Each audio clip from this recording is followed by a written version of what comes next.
On the move, mastering phrasal verbs for travel and transportation. Hello, language explorers.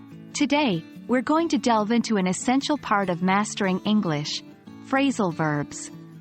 They can be tricky, but are very commonly used in daily conversation, and even more so when discussing travel and transportation. So fasten your seatbelts, and let's set off on this linguistic journey. Phrasal verbs are unique to English. They are a combination of a verb and one or more particles, either prepositions or adverbs. The fascinating thing about them is that their meaning often differs from the individual words that compose them. For example, the verb take and the preposition off have their own meanings, but when combined as take off, it means something completely different, an airplane leaving the ground. Let's take a look at some commonly used phrasal verbs that we often hear during travels. 1. Check in, to register at a hotel or airport. 2. Set off, set out, to start a journey. 3. Pick up, to collect someone or something, often from the airport or station.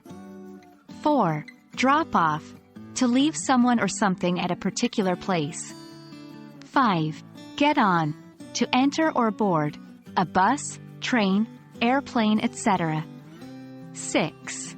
Get off, to leave or dismount from, a bus, train, airplane, etc.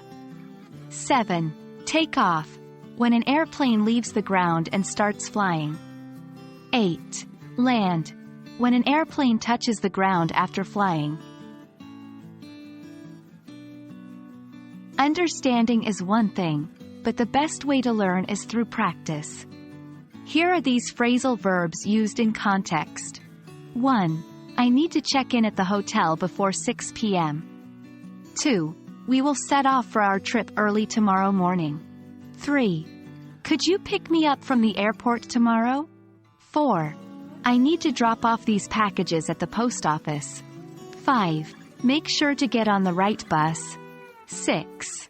You should get off at the next stop. 7. The plane will take off in about 20 minutes. 8. Our plane landed 2 hours late due to bad weather. And that's a wrap, travelers. I hope this has been a helpful guide to understanding and using phrasal verbs related to travel and transportation. As you continue your English learning journey, remember to practice using these phrases in everyday conversation. Until our next adventure, happy learning and safe travels.